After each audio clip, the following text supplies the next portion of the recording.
Hello and welcome everyone to another edition of The Center Ring, TCR for short, also known as your favorite esports podcast, the esports podcast. I'll be one of your hosts for this evening, or afternoon, or night, or morning, whenever you're listening to this. My name is Tim, also known as Pirate Mushroom, the gentleman across the table, my first mate, my rock, my Genji, to my Hanzo. It's Brandon. Brandon, how are you? I think I like myself less now that you compared me to Genji. Hey man, PTR Hanzo. I swear I was watching the Overwatch Open and I got triggered when I heard Genji ults going off, like PTSD. Give it time and then you'll hate Hanzo. Give it 2 weeks and you'll wish Genji was back after that Hanzo and the PTR. Anyways, this is episode 40 for real this time. You did spend all of last episode saying it was episode 40? In my defense, I think I also said it was episode 40. I asked you did before we started recording what episode this was, and you said very defiantly, it's episode 40. So I'm putting the blame on you on that one. That's fair. I'll take it. Yep. But we do have an awesome show for you today. Today is August 29th of the year 2016 at just before 8:50 p.m. We got a lot. We have e-news, a pretty heavy loaded e-news actually, probably more discussion in e-news than before. That's a mixture of stories that we normally don't have time to talk to, but this is just a 2-subject show today, so we do have a little bit more time to get more in detail. We will talk about some of the OW Open, the Overwatch Open. Their qualifiers wrapped up this last weekend, and we are going to talk a little bit about that because the tournament is fastly approaching here in just about a month. But I want to start the show off with something I don't have a whole lot of chances to bring up, quite frankly. And I need to bring this up because, as I said, it's 8:50 now. Things could change. Things could change at any moment. And that is Cloud9 of CSGO. Their recent performance, if no one has been keeping an eye on Cloud9 recently, they are quickly becoming NA's golden child all over again. Don't give me that look. In your blue tinted rosy glasses, they are. Look, I'm Cloud9 sleeveless fan. All right, I don't even own a Cloud9 t-shirt. I own a Cloud9 tank because I know how to rep the team. Weren't all the people that wore the tank off the team now? I will take off my glasses for Cloud9, and I can still tell you that they are having a historic month of August. All right, ever since they dropped Slemmy, which I mean, I said from the get-go, this guy is not going to help the team. You can go back and listen. Well, go back and listen to the tape. You know where that all started. Bay Garrus left, and everyone said they needed an IGL. They need an IGL.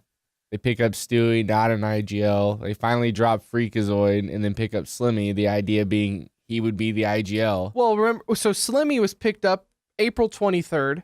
So he lasted what? April, May, June, July, August. About 4 months. We'll give him 4 if you round up. Yeah, 4 if you're just going off the calendar. So sure, we'll give him 4 months.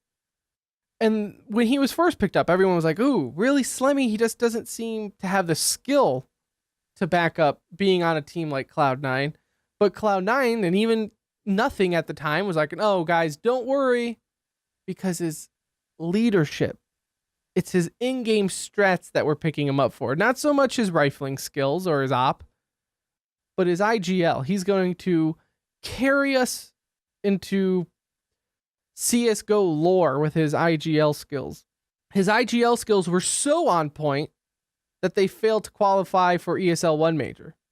So, there you go. To be fair, I mean, his rating is very similar to Freakazoid. So, I mean, it was kind of a lateral move after it was all said and done. Yes, but the reason he could not last as long as Freakazoid is because he was the IGL. Yep. And when you have the IGL label on you, I mean, it's essentially like putting the C on your chest in hockey, right? Like, more things are expected of you when you are quote unquote the team's leader.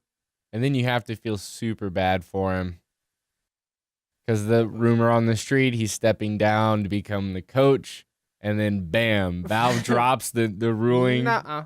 Coaches. No, sir. Coaches cannot communicate during the game. And now you don't really need him anymore. No, so he's still on the roster, just the inactive roster. Yep. So he's still officially part of Cloud9, on contract. Maybe we'll see something come about. Possibly, probably not. They're probably just hoping someone else will want to pick him up. Because like you said, compared to Freakazoid, he was kind of on par, and Freakazoid's on Echo Fox doing just fine. So I'm sure there's a spot somewhere in Slimmy in this Counter-Strike world that we live in, but it's not going to be on Cloud9. Obviously, that's because just a couple weeks ago, on August 17th, they picked up Automatic right before the ESL Pro League had started. And since then, Cloud9 has not looked back. I mean, just going full EU on the Counter-Strike landscape. In the month of August, they are currently, when I pulled these numbers earlier today, 14-1, 93% win ratio. I believe they have taken one of their matches tonight against Renegades. So mark that 15-1. And dare I say it, probably going to be 16-1. Now, one thing to take away from that, okay, and this is where I can play devil's advocate to Cloud9 here. They haven't played an EU team.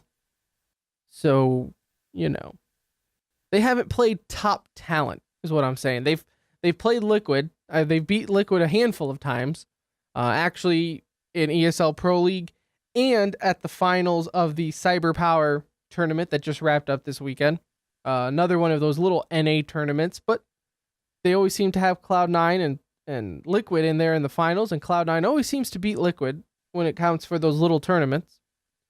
So they're getting it where it counts. The one loss that they did have, oddly enough, was to Optic Gaming. That also came August 22nd, and that was to qualify for the Star Ladder I-League for the Season 2. So, oddly enough, they failed to qualify for the one season that probably would have been better for them. What's funny about that is they definitely beat Optic. Oh, I know. Just before that. Same day, actually. Beat Optic 2 times. That's why I said it's weird that they failed to beat them in the one that they probably really wanted to beat them in. Yeah. In the one game to qualify them for another season, aka tournament. Yep. So, but we're not looking at that. We're not looking at the importance of the wins. We're looking at the fact that they are 15-1. Tim is going quantity over quality right now. You're telling me that you wouldn't want Liquid 15-1? I mean, I would. Just saying. They defeated Liquid last weekend. Yeah, and they're doing this. What's funny is you go back to the stream that Nothing had when they first picked up Stewie, right? And he was saying, just give it time. He's young. He needs to develop. This is on this whole section, or this whole month of August has been off the back of Stewie. Pretty much hard carrying. Automatics had a couple good games here and there. But Stewie's the one that's been carrying the team as a whole through all of these wins. Which haven't we learned in the EA or the NA scene that's really all you need, right? Is a hard carry. You get one guy that can go ham on the NA scene and you're... But the good part about Stewie is that he's been doing it very consistently over this month. Stewie could be the simple of NA Counter-Strike. He could be. If he keeps this up, could you see the fan base putting Stewie on a pedestal similar to Simple? No. Why? Why would I say that? I don't think Stewie is they have their similarities. Enough. Okay, so minus they're young, right? Yeah. I think people had more confidence in Simple, right? At the start, they had a lot more confidence in Simple when he left Flip Side and went to all his teams there. Stewie definitely had a little bit more rockier climb. I think criticism comes with the territory, especially when you're joining Cloud9 or Liquid. You're going to get criticism just because you are a top NA team and people expect a lot from you. So you're going to get criticism. That's just part of it. Yeah. So unjustly, Stewie got some criticism from there. And even from us, I think we gave him... So you said 6 months. You're right, because he was picked up, I think, in December of last year or January. I gave him 6 months, basically, till June. Apparently, he passed their test for my 6 months challenge. No, so the reason I say you can't really, or nobody will put him on the same pedestal as Simple, is that Simple already had that reputation of being this like completely electrifying player that makes these ridiculous plays with the op, but just had like an attitude issue, which people still say he has that, but he is getting better. Well, he's being forced to be better now because he's on more higher profile teams. Also, the difference with an attitude issue is he's winning. Yeah. When you're on a top team, your attitude issue turns into character. Yeah. When you're on a bad team, your attitude issue turns into locker room issues. Yeah. That's how it works. So he already had that reputation, right? So he comes in and Stewie's a very good player, but he doesn't make the same kind of super flashy, like knifing Taco in subsequent rounds plays that you get from Simple. So I don't think he'll ever reach that kind of like mythical sort of status that Simple kind of reaches as being that amazing clutch round player. But that's not what you need somebody like Stewie that can be consistently good. If he can keep these performances through the month of August going, that's how you win tournaments, is you have people that are consistently good. Sure, Simple has a flashy play, but you're still going to give Guardian the op before you give it to Simple. Why? Because Guardian is consistently good with those, with that weapon, with those types of plays. Well, and I guess we'll get to see this come all full circle here, because I think if I looked at Cloud9 schedules correctly, the next time that they will be facing against the top talent of the world, which by default means EU teams, right? I know I want to separate NA from EU because I hate that comparison all the time, but it's just the way the chips fall. That's going to be in DreamHack Bucharest. Which, do you know what that is? Do you know the city of Bucharest? India. I have no idea. No, that is actually the capital of Romania. I would have never guessed that. The only reason I knew that is because I looked it up for the show. And I figured I could stump you with it, if we're being honest with each other. We're Americans. It is the capital, bad with geography. The capital of Romania, Bucharest. That is where DreamHack is going to be played. That is where Cloud9 will face teams in the likes of Envious, FaZe Clan, Virtus Pro, Gambit Gaming, Dignitas Flipside, and Heroic, which is the newly acquired Team X, which was the old SK. Yeah. So that's essentially old SKs. They're going the Astralis route, I believe. Is that the default move now? When no one wants to pick you up, you just decide to go player owned? Well, player owned is at least they have more control over themselves, I guess. Which isn't that all we need? Is more control. Because what better way than a bunch of kids owning your own organization? But that's for a better different time. So yeah, so that's when Cloud9's going to be facing kind of the next, what I consider probably more of a challenge than what they've been playing in the ESL. I'm going to laugh when they win Gambit, first place. When Gambit beats them, knocks them out of the tournament. They're going to get them out of groups. Cloud9 is going to win their first. Cloud9's going to win their first group match against against Virtus Pro. We'll go all the way to the top against Virtus Pro. This is a land now. They're going to look great. They're going to look great, and then they're going to drop to Gambit, and then they're going to drop to Flipside to get knocked out of their group. Well, the groups haven't been decided yet, so joke's on you. They could be out of that group. They could be in a group with Dignitas and Heroic. And give me Envious. We could probably take Envious. Cloud9 could probably beat Envious on a bad day. Meaning Envious's bad day. I don't. Not Cloud9. I'm not that confident in Cloud9. I mean, like I said, they have just been beating up on the ESL Pro League NA side. Which, by the way, let me look this up here with the glory power of computers in front of me, because they have been so front side heavy on this ESL Pro League. They have been playing almost every night. And you have teams like SK who haven't even played yet. And I don't understand what they did to scores and schedule. Let's see. No, standings. NA. Yeah, I mean, Cloud9 has played 11 matches. I think it will be 12 after the one that they're currently in. Then you have Immortals with 12. And then there's SK Gaming. They're the only ones in that league without one. What is this? They're just going to have a heavy...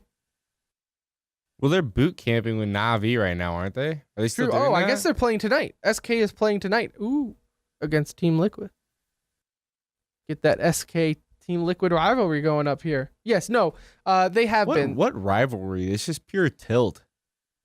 It's ever since Cold Zero like wrecked all of them. You don't think there's some rivalry between Liquid and SK Gaming? You don't think that holds some type of, like, you don't think Hiko has that marked on his calendar? So let me put it this way. Hockey terms.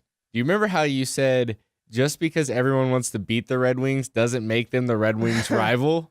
This is true. Like Nashville Predators, right? We're As like someone from Detroit. We're gonna be we're the Red Wings rivals. We're the Red Wings, and you're like, no, you're not. You just lose every time. Let me tell you what. I'm from Detroit, and I don't think about you. Ever. That's what I'm talking about. So yes, in Hiko's eyes, it might very well be a rivalry. In SK's eyes, it's pure tilt. It's what kind of strat can we try tonight? But from a fan perspective, I get excited with that because I want to see that one time Hiko takes him down. I think that's because you have this sort of irrational dislike for SK. It is not irrational, my friend. It is not irrational. But anyway, I think you just like to see them crumble. 41. My rationale behind not liking SK Gaming. The team that just worked so hard as an organization to get where they are today. So hard. I mean, just crawling up there from the top. The Brazilian fan base of SK Gaming has just been waiting for that moment under the sun. So nonetheless, though, Cloud9, NA champions of the world. That's the main first 20 minutes of the podcast. That's just what I wanted to get off my chest is Cloud9 has been having a stellar August, and we just hope that it continues into, what do we got coming up? E-League Season 2. We'll see how that goes. Maybe they can actually qualify for the upcoming major. That would probably be a good start for Cloud9. Let's start qualifying for some tournaments. Win when it matters. Every time I think of qualifying for a major, I think of that guy asking nothing what he was doing at the Dota 2 tournament. Which we never played the audio for. If I still had it here, I would play it right now because it was just audio gold that the dude from Yahoo Esports, which we'll get to in E-News, by the way, touted themselves as one of the industry's leading esports reporters, asked Cloud9 why he is at a League of Legends tournament during the ESL 1 major. And it's like, well, buddy, they didn't qualify. Full disclosure, the guy had no idea why. He was just legitimately asking him a question. No idea why. It's like running into a girl at the grocery store on prom night and they go, hey, why aren't you, isn't it your high school's prom tonight? Why aren't you there? Like, well, dude, there's a reason she's not there. Let's not bring that up. Come on. It's messed up, man. What's not messed up, though, is I would say this Overwatch Open. Competitive Overwatch is really grasping to me. Can you, it's kind of back me up on that, Mr. I can't do two things at once as you read your computer? I'm looking at Overwatch information, actually. Thank you very much. I'm just saying. No, it's a game that's taken over our hours of free time, too. Well, yeah. It's the game we get on every evening now and play. I'm still struggling to watch it sometimes because the spectator experience is just so bad. Okay. And I know Blizzard's working on it. I know they are. I will say in the competitive Overwatch subreddit, which is an amazing subreddit, if you want to get into competitive Overwatch, I cannot suggest it's actually competitive Overwatch sub anymore. It actually has information like videos, like how to play, top 500 players telling you what's going through their heads when they're playing. It's actually one of the best resources for any competitive game I've seen, and it's all for free. And it's all very nice. I haven't really seen anyone bashing anyone for saying something stupid, so. Or, you know, you could just listen to me. I was not top 500, but pretty close. I'm surprised you didn't drop the 1% statistic. I got a Blizzard gave me a spray in game that just says pretty close. Pretty close to 500. Almost there. Almost. One win away. I was confident I was one win away from top 500. But anyways, it's definitely improving though. I know a lot of the observers and everything for E-League are commenting on that competitive subreddit, asking for tips from viewers, saying, "Hey, what heroes would you like to see more?" Being observed. I will say, I did complain about that for one of the tournaments. I don't think it was the Overwatch Open that I was watching. I think it was the Atlantic Showdown. But it was like, if Genji was alive, you observe Genji. If Genji's not alive, you observe Reinhardt until Genji respawns. And like that's about all that happened. Right. And I think what some of the fans were asking for, I think the top comment was Symmetra. Like, and basically his reasoning was is we don't see those heroes played very often. So when they are being played, it'd be cool to see that perspective and getting some commentating going like, oh, okay, well, this might work for Symmetra, or Mei, how she's being picked a little bit more on like things like King's Row and things like that. Yeah, and Hanamura, yeah. Yeah, and Hanamura. I think Temple of Anubis is a legitimate map to use Mei on. Yeah, she can block off one of the 3 entry points to the final. Yeah, I cap think spot. Even on the first point. But we'll get into that later. We'll get into our Overwatch theories and tips or whatever the hell you want to call it on a different episode. Because this was the qualifying weekend for the Overwatch Open, which is the E-League tournaments for Overwatch. It's not like an official E-League season or anything. It's just kind of their debut into Overwatch. They are playing it in the Atlanta studios, though. So that's kind of neat, I guess. No word if it's on TV. I don't think it will be on TV. Do you know? The Overwatch Open? Yeah. I have not heard anything about it being on television. If only we had a source that could tell us that. But, NA went and then EU. So let's kind of break down NA first. All right. And this is why it infuriates me. I'll tell you right off the start. I won't even try to tease this and hang this on to the end, listener. This is why calling it NA versus EU is stupid. First off, Overwatch does not give a F where you're from. They'll put you on that team. Envious is the shining example of that.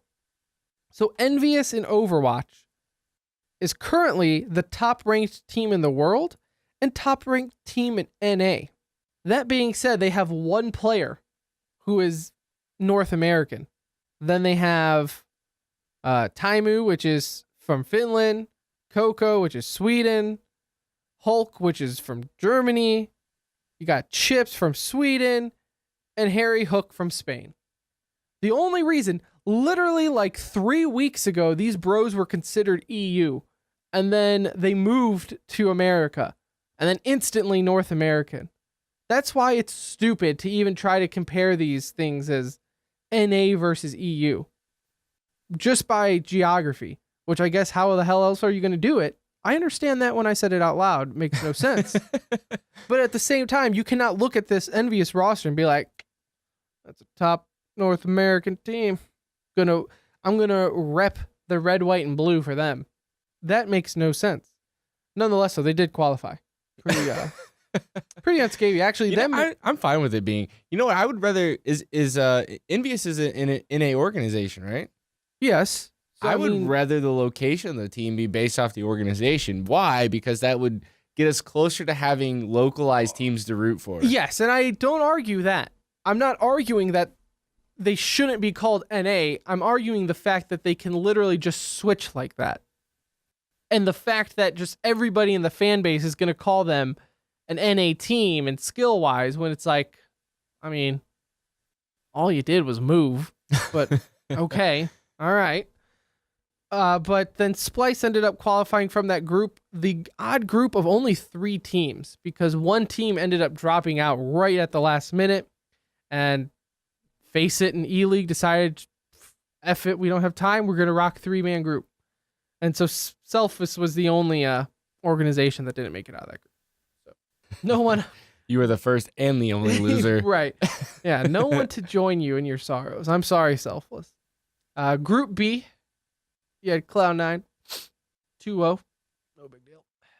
Then you had Sody Pop. They also qualified. Huckleberry did not qualify, which they actually gave Sody Pop, I feel like, a run for their money. I actually thought Huckleberry was going to make it out of that group, but they did not. Fan favorite, CLG, they ended up not qualifying. Did you see that? Did you catch up on their name? It's not CLG. It's C Algae. Like SEA space ALGAE. Oh, they just have isn't that pretty genius? They actually disbanded right after this tournament. Is it supposed to be a joke about CLG? Yes. Same team? No, it's not the same team. Why did they call it CLG? How is this one going over your head? I just don't get why you would make a parody name. I'm sorry, listeners, that Brandon is not applauding this amazing name. Why are you poo-pooing their name? That's genius. I just don't get it. Why would you make it? Why would you make it as close to CLG? Before this tournament, Rise Nation was Gecko Fox. And then I don't know which team in this bunch was, but there was another team called We United. Instead of Reunited. That's like the spoof for these. So I guess the Overwatch teams are having fun. That's the bit in Overwatch, is all these amateur teams that aren't picked up. Because face it, Counter-Strike, you're going to get picked up pretty fast, right? Before you're even known, I should say. Like, you're not going to get one of these amateur tournaments in Counter-Strike and people pay attention to you. Right. Well, in Overwatch, though, you still have those, because keep in mind, the Open literally started as an Open. Like, we could have signed up for this tournament if we wanted to. But, we have lives. Nerds. And less than 6 total friends. This is true. It helps when you have friends. To play Overwatch. It helps when you have friends. No, there was these teams, they kind of make their names a bit and then they move on.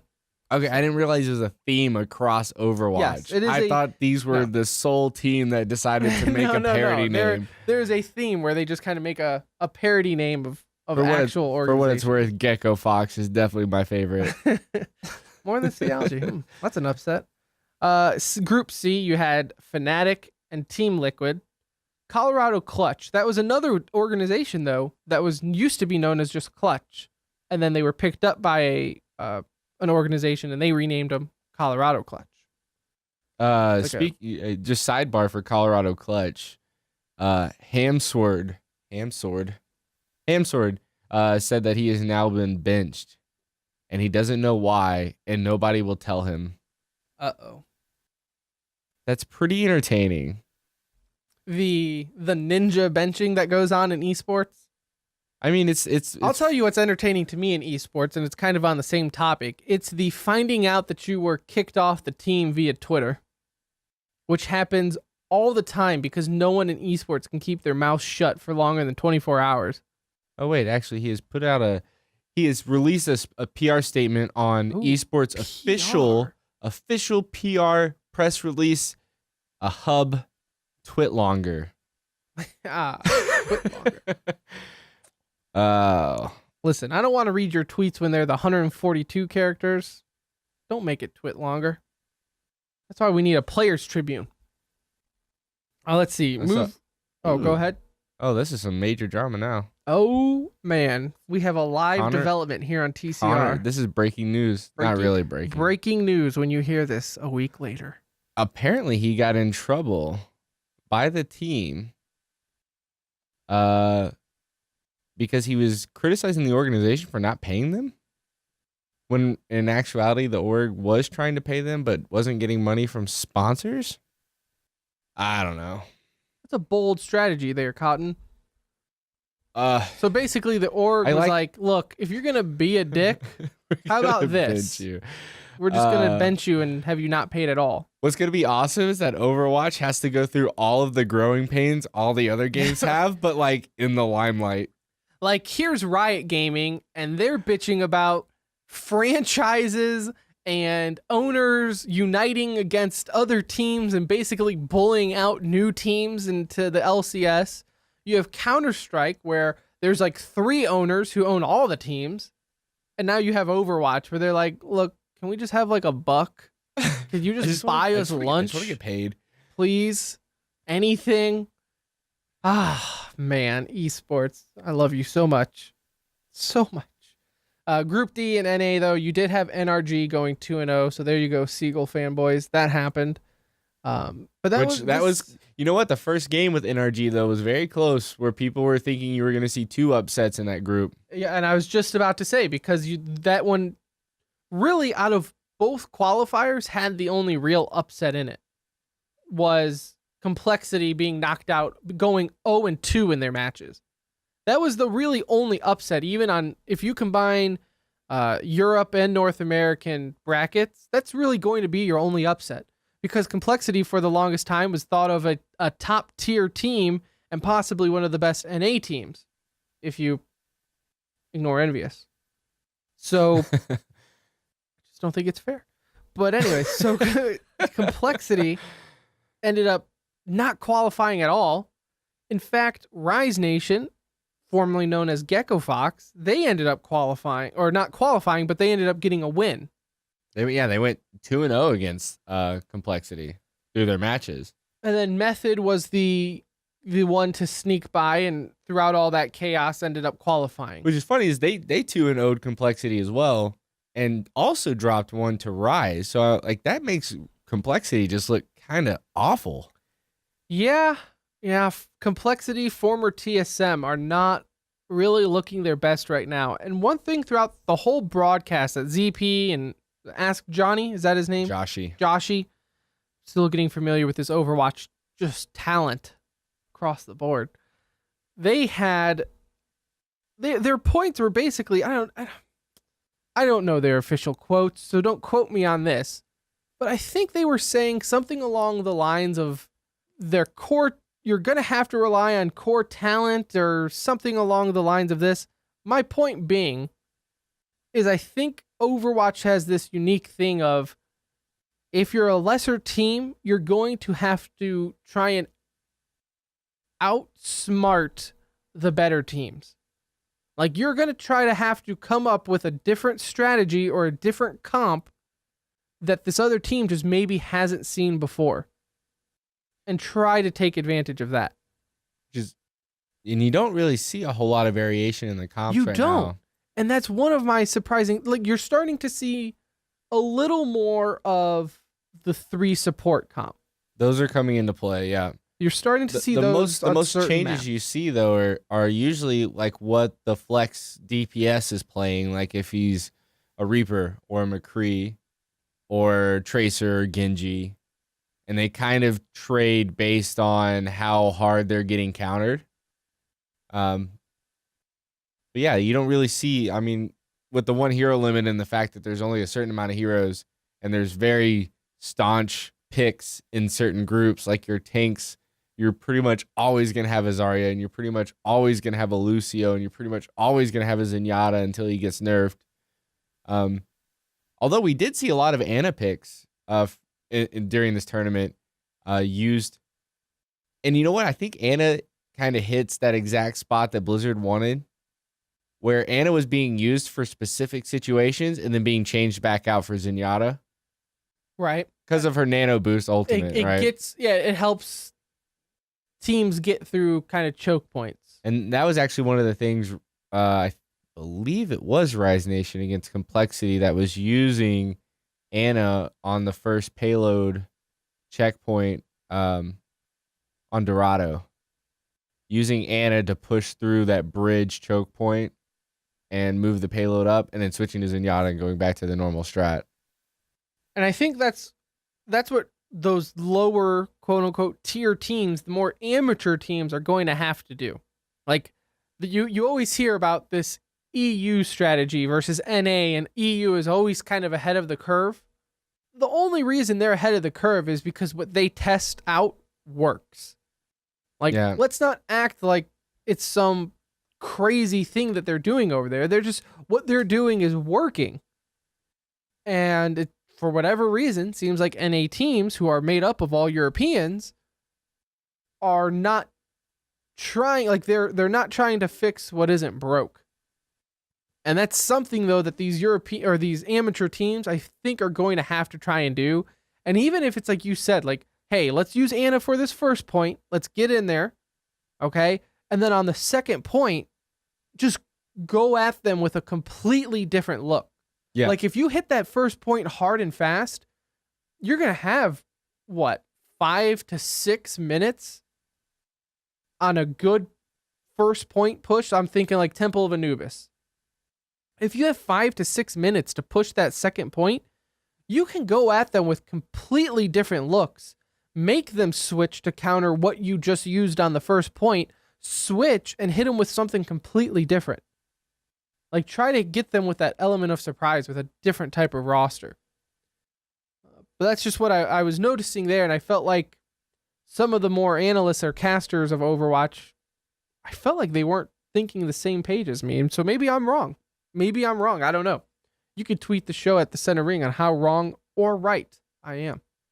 Before we get to the EU side, I did just want to break in here. Cloud9 did just defeat Renegades in CSGO ESL Pro League in overtime, 19-16. So that means they are 16-1 for the month of August. Now moving on to the EU side of this Overwatch Open qualifier. This side was actually quite boring when it comes to upsets or any type of storyline, because it went pretty much as planned. You had Misfits, Annex, FaZe Clan, Rogues, the former Atlantic Showdown winners, Reunited, NIP, Luminosity, and Team Dignitas all qualifying. Pretty uneventful there.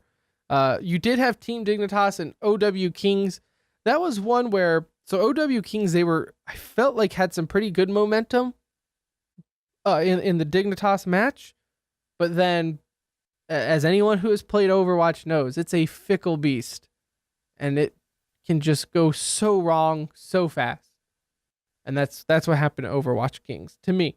Other than that, I mean, did you have anything to take away from the EU side? I actually didn't get a chance to watch a whole lot of the EU. I think the game that I enjoyed watching the most was the FaZe Rogue game that went the full 3. You did comment on the Discord on that one. I forgot to even bring that up. That was the only real quote unquote upset, if you want to call it one. I mean, Rogue still qualified. Yeah, FaZe just ended up going 2-0. They beat T-Rocks 2-0, and then took the match against Rogue to go up and qualify for the Overwatch Open on the EU side, which is FaZe is not necessarily a bottom team by any means.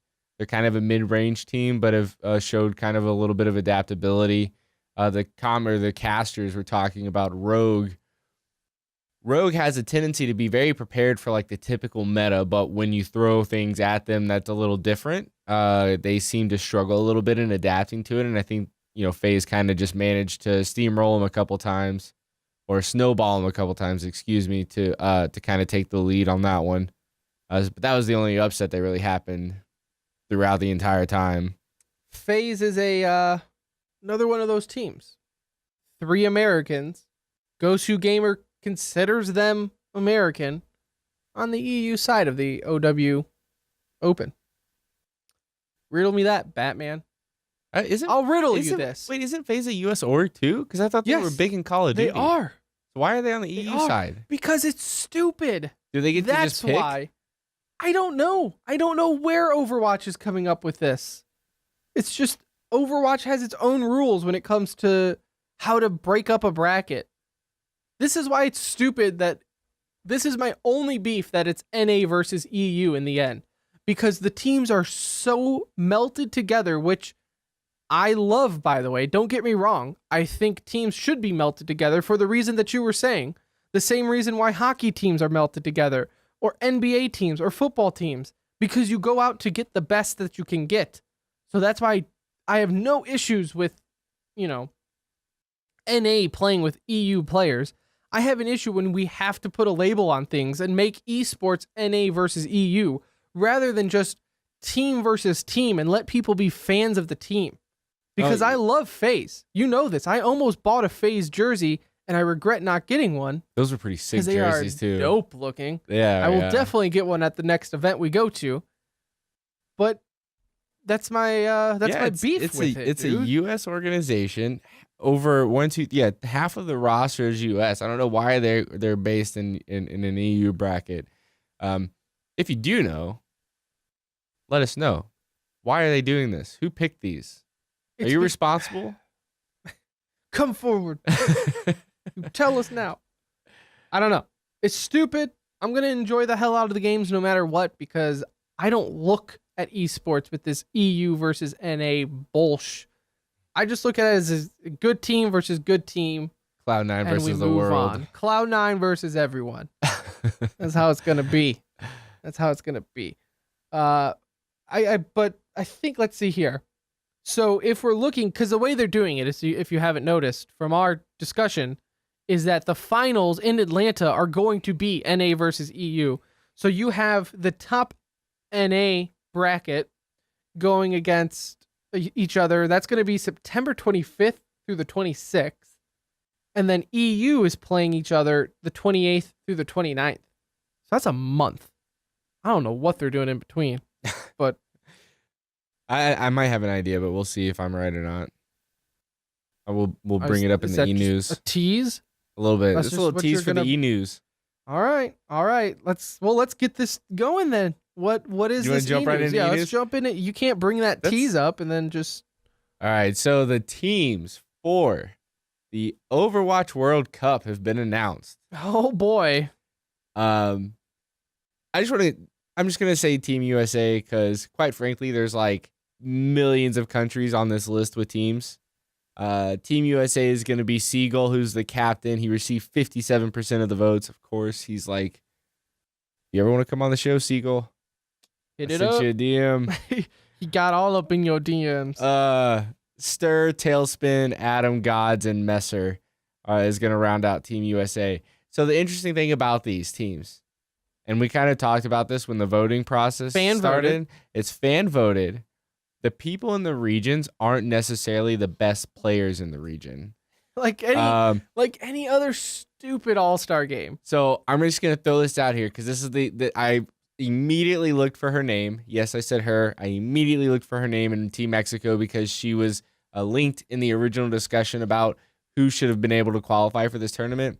Her name is Lek Pekim. How we spell this? I'm going to look her up for research. LECPKIM on Twitter. I believe that's her Twitter handle too.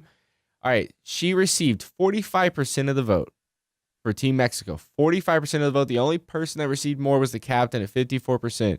She is a competitive rank 43. Competitive ranked 43. All right. So I'm looking at her on Google. I mean, it's Team Mexico, so I don't know if it has the highest percentage of players. I don't know what the player base in Mexico is like. A competitive ranked 43 was voted onto this team for the World Cup of Overwatch. She doesn't necessarily do anything for me. I could see where a group of fanboys and public voting would vote her in. Doesn't do it for me. There's another player on the same team named Epsilon, EPSYLON. Competitive ranked 45. Actual level's only 79. So this is a person that doesn't even play the game all that much. Look, all I'm going to say, man or female, if you're going to be in the rank 40s, I want you to be smoking. I'm talking no less than a 9 out of 10 scale if you're going to be a rank 49, all right? Because this rank 68 solo queued a lot to earn that rank 68, and I would just appreciate some, so what you're telling me is that we are better competitions for this World Cup than they are. That's exactly what I'm saying. And that's offensive. And quite frankly, I'm better looking than Lepkin.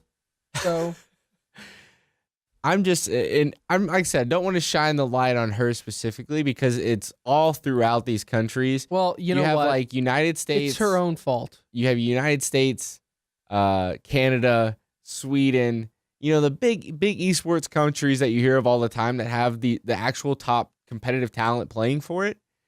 And then you have these Then America streamers. was like, let's vote for the HOTS.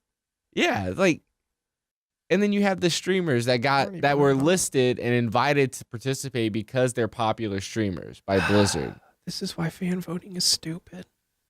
It's ridiculous. So what? Now they're anybody that has Blizzard, a competitive Blizzard is gonna pimp out this tournament to holy hell to try to make it look like a big deal, which it's not. I will probably watch 5 minutes of this, and then. I mean, can you just imagine Siegel on Genji running through Team Mexico?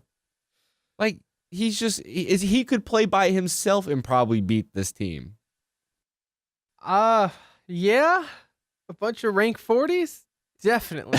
Like, their highest rank is like 70, 72 or something.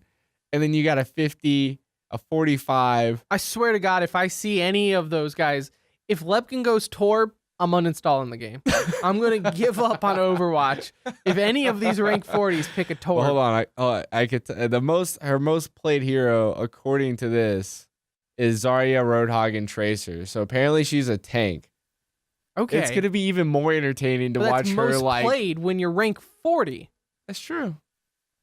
Like, don't even come at me. If you're rank 40, I don't want to sound like a douche right now.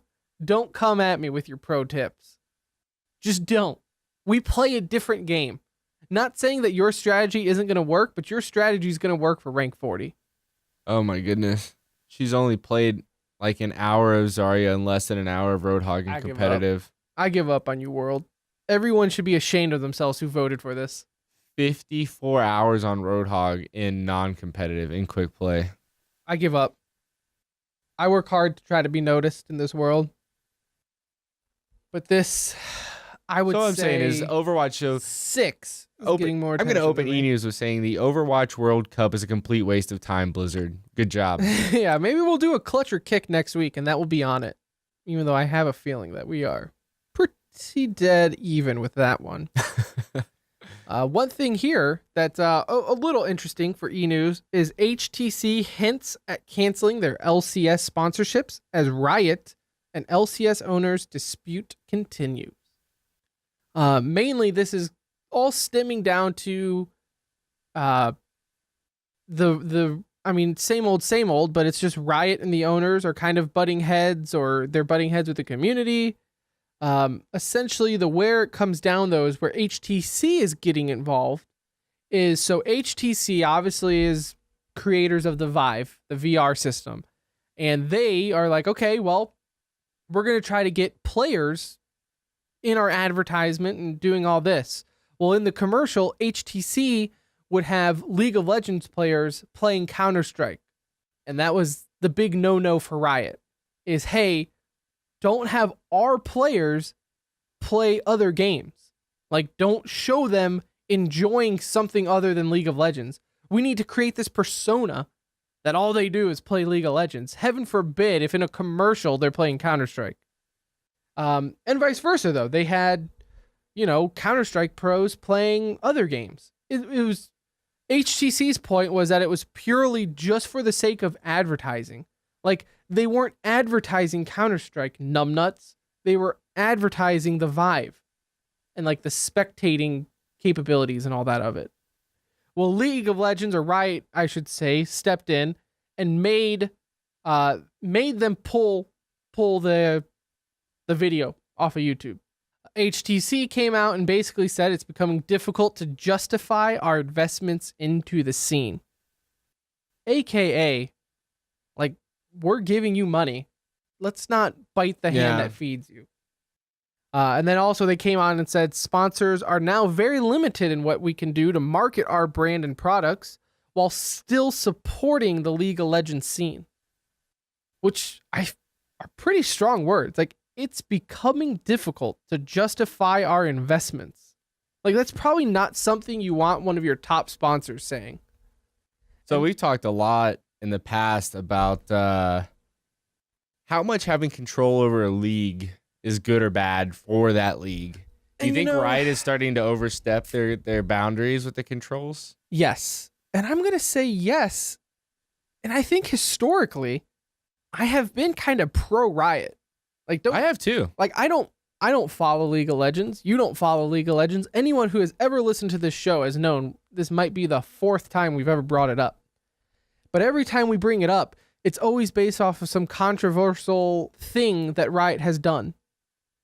And for the most part, I've always been on their sides of like, well, you're the owner of your product and you can say what you want to say. If you don't want gambling or pornography being part of your sponsors, that's totally up to you. I can totally see where you're coming in on this. This, to me, though, is overstepping the boundary. I mean, what do you think? I think I agree that I think it's overstepping because this seems like such a little thing to get upset about. I bet you, I did not watch the advertisement. I bet you it is less than 45 seconds of these league pros playing Counter-Strike, and I bet you it is so so I guess what Riot is inferring is that you're going to make people want to play Counter-Strike over League of Legends from this, and you need to pull it. Like, anyone's going to watch this HTC Vive commercial and be like, damn, I know I've been playing League of Legends all my life, but this Counter-Strike game in this 20-second clip looks dope. And I need to get this now and completely ditch League of Legends. To me, this is definitely sticking your nose where it doesn't belong. Yeah, no, I don't know. I mean, even as far as an organization, way to make that awkward, Riot. Like, hey, I know you have this sponsor that is totally not a gambling or pornography, but no, we can't do this either. Yeah, Riot's notoriously try to control the entire League of Legends ecosystem. And as far as I'm concerned with tournaments and teams, sponsors, I'm cool with it. I think this is a bit much to pull an advertisement because it shows a guy playing a different game is just absurd. You have to choose your battles, and Riot is apparently choosing the battle on all fronts. Yeah, that's... dude, you have owners and franchise issues going on.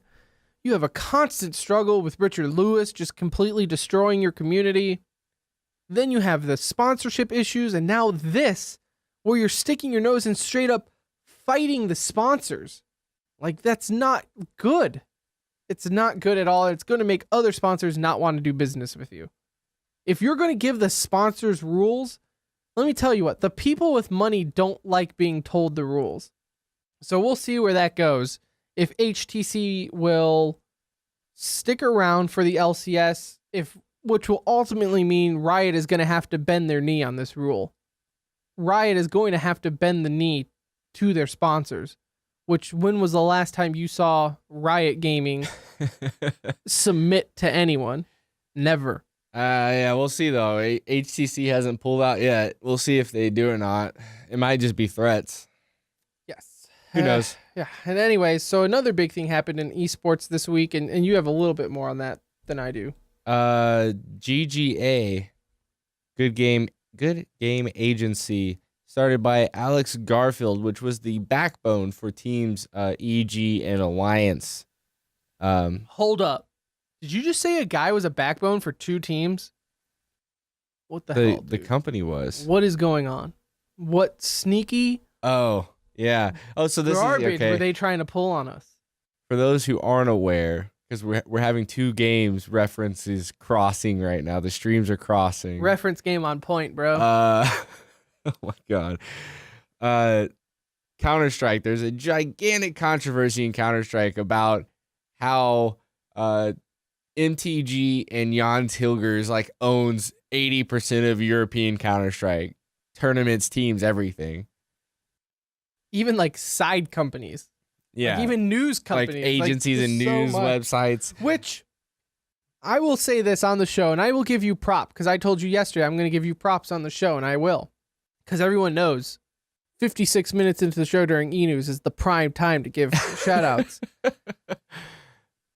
You did say very long ago and a couple times throughout that all of these companies are owned by the same people. Like, you did always say, like, it doesn't matter where this money's going to because, what was it? ESL owns DreamHack. Yeah, the same company that owns ESL owns DreamHack. Now they're starting to find out that the same CEOs and board members are all sitting on the same boards. And it's like, this isn't new territory. This is No. Every major market in every industry is a rotating chair of the same people at the very, very top.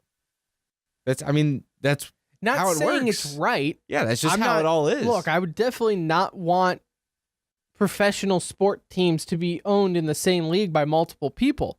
That would probably leave a bad taste in my mouth if I learned that the Stars and Red Wings were owned by the same group and everything like that. Not saying it's right, just saying let's not act surprised by any means that when all these organizations are owned by these same people and all of a sudden that trickles down to all these little teams and sites and all that.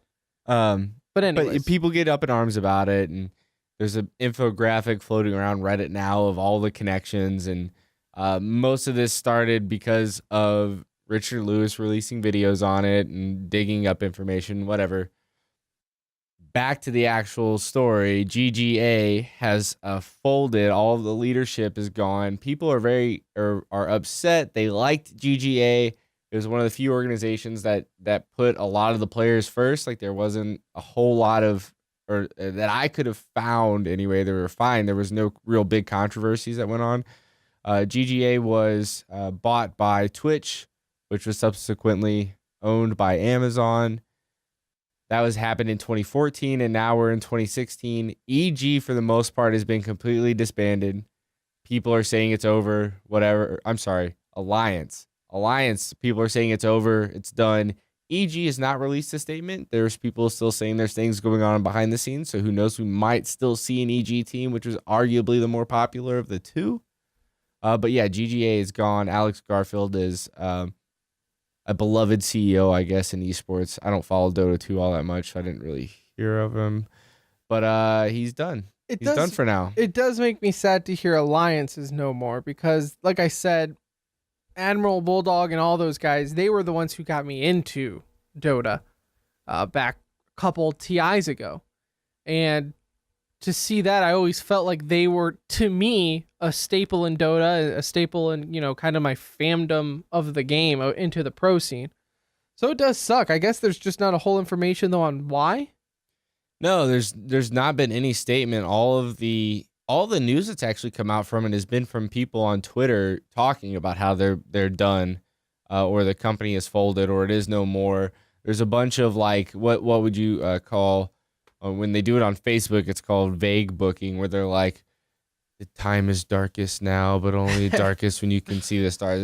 Yes. Like ridiculous, these hyperbole statements that are just trying to make people waves. Ask why. Yeah, make people wonder why. Well, I guess we'll check back next week then. Maybe there'll be more to report on. I'm sure the second we post this episode, there's going to be a PR statement. There will be a PR statement. There will be a tweet longer talking about it the second we post this episode. So just keep an eye on that one.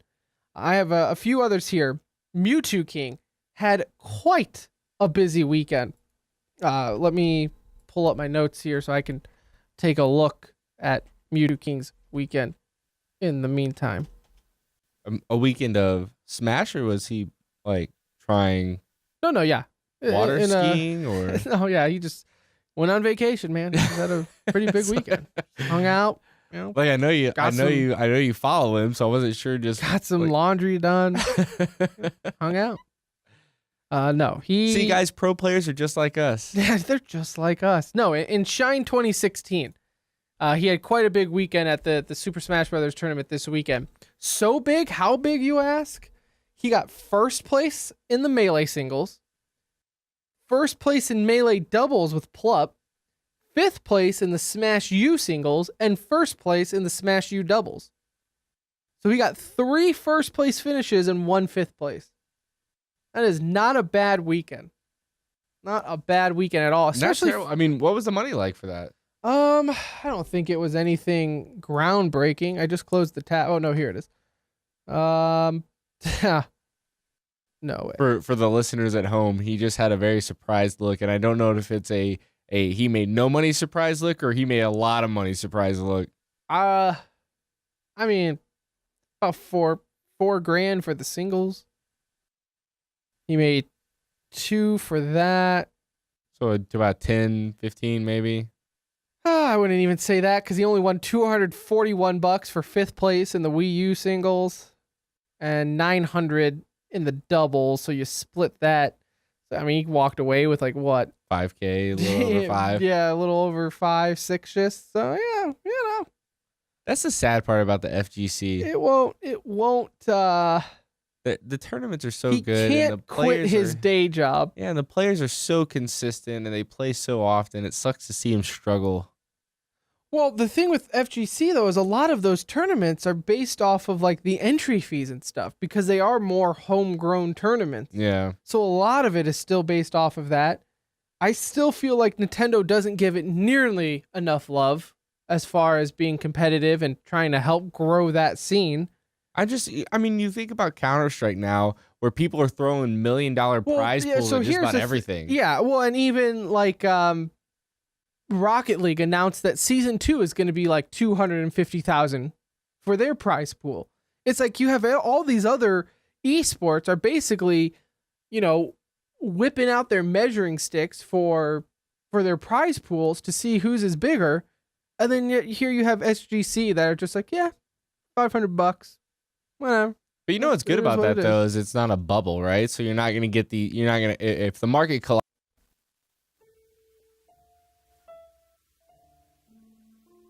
Hello, listener.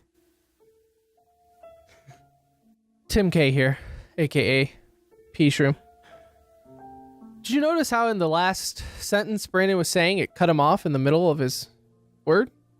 Where you're like, hey, that sounded kind of weird. I wonder if they meant to do that. Long story short is no. No, we did not mean to cut Brandon and the show off in mid-sentence in E-News. Instead, technology decided to do what technology does best, and that is arm us so far up our ass every time. So we're redoing the end of E-News. We need a dump. We need a mic dump. We don't have to dump. I hate technology so much. So much. So where were we? You were talking about the FGC if the so it's not a bubble like the old if Counter-Strike, so they're just throwing money at stuff and the Counter-Strike has a bubble, right? So if it becomes too big and it bursts and no one's making money anymore and the bottom falls out and nobody supports it, the FGC will never have that problem. Because right. The FGC is grassroots. They're not making a ton of money. They're all just doing it because they like doing it. Their pedestal is not as far off the ground like Counter-Strike or League or anything to where if there is a crash, it's just a little tumble. It's just whatever. The one good thing, too, that is a total original thought from me that I'm just making up right now and I did not say 10 minutes ago in a different recording of the show, is the fact that the prize pools in FGC always are a little lower, but they're also a lot more like fan grown than half these other things, where when you have things like CSGO where you see all these little tournaments pop up and they have it's like each tournament is trying to make itself more important with a higher prize pool. When ultimately in the end, Cloud9 versus Liquid is going to be Cloud9 versus Liquid. Right. Yeah, the hype might be more real, or they might care more about losing. Like they might feel worse if they lose to $1 million tournament than say a $5,000. Yeah. But in the end, when they're playing, they want to win just the same. So the product is not changed by the prize pool, and don't get it twisted by any of that. Yeah, I completely agree. It goes back to the whole pro sports players, how much they're getting paid, and are they doing it for the money or for the competition? The people that reach these levels of competition are usually doing it because they want to win. I don't think they think of the money during the competition. Yeah. They care about the money afterwards when they win or lose. Sure, yeah, you're going to care more when you realize that you're not getting $1 million, the people across the stage are. Right. But during the game, like what? Like Shroud is just not going to hit a headshot because he cares less? Like I don't understand that logic at all. Moving on, though, we have here where esports, Yahoo Esports, that is, and ESL are now teaming up for live streaming and content partnership. The very vague content partnership. Basically, as a part of the agreement, Yahoo Esports and ESL will work together, including at ESL major events like ESL 1, IEM Global Competitive Series, that Yahoo Esports will live stream ESL produced tournaments. That's one good thing. They don't. If only they could hear how bad I was struggling with the word produced. Tournaments in HD quality throughout the world and promote content globally to esports fans across Yahoo properties. So I didn't think about this earlier when we tried this the first time. ESL also has a content partnership with, I think it was Azubu, that other streaming site. And I believe, and it was that not shut down? Did it? I don't know, but I remember the original content partnership is they were going to stream like the Germany events and also stream the other events, but it wasn't exclusive. Like they could still stream on Twitch, which kind of makes you wonder why there's even a need for a content partnership. So we were discussing earlier too, though, what does this mean for Twitch? Like this is all very vague. It says integrated sponsoring opportunities within both esports and new tournament offerings. Very super vague statement by Yahoo and ESL. I don't know if Yahoo is trying to get exclusive rights to ESL tournaments, because you gotta remember ESL, that's a lot. That's not just Counter-Strike. Yeah, I just can't see ESL being dumb enough to sign like something. You said, pull an MLG basically and try and sign something that's gonna limit their audience. Right, because MLG tried doing it. MLG.TV, they tried doing their own streaming service for a while there. I remember when we first started the show, that's all, we spent an entire segment on how bad MLG's website was. Yeah, it's and still how awful, bad by the way. I believe the website's still awful, but at least we don't have to go there to watch their tournaments anymore. Right. And so you have all of this mess going on where MLG basically finally folded and submitted to broadcasting their tournaments on Twitch. And guess what happened? People watched it. Viewerships went through the roof because Twitch not only has the dedicated fan base of the internet when it comes to watching games in general and esports, it also gets the drive-by traffic where when they see a tournament with 800,000 viewers, do you think people are not going to click on that and see what's up? You're going to get people who want to be interested who might not care otherwise because people are sheeple. Bottom line is people are going to pay attention to something a million other people are paying attention to. They're at least going to stop by and see what's up. I agree. It's going to be dumb if they try to go exclusive. If it turns into a exclusive thing, I said earlier, who even goes to Yahoo anymore, let alone an esports crowd? Like, do you know anyone around our age that goes to Yahoo at all? No. Other than, like you said, to see cringeworthy interviews. Funny stories. There was a girl that actually asked me to change. She downloaded Firefox or something, and the default search engine was Yahoo. She's like, "Can you please change this to Google?" Yes, no one uses Yahoo or Ymail or Yahoo Mail, whatever they call it now. I'll tell you what Yahoo's good for. Interviews that ask C9 nothing on why he's at a league tournament, not the CSGO major. With a complete misunderstanding of like what it actually meant that he was asking. No idea. No idea. He honestly was just wondering, why are you here and not elsewhere? Unreal. Awesome stuff, though. I mean, we make fun of the guy, but look at all the hours of entertainment it provided us. It basically created a meme in himself on, why are you here? Right, yeah. What are you doing here instead of across the globe at the major tournament? Oh, Yahoo Esports. What will happen? I don't know. I guess we'll have to see, because you were saying it was about a year-ish ago that you saw job postings for.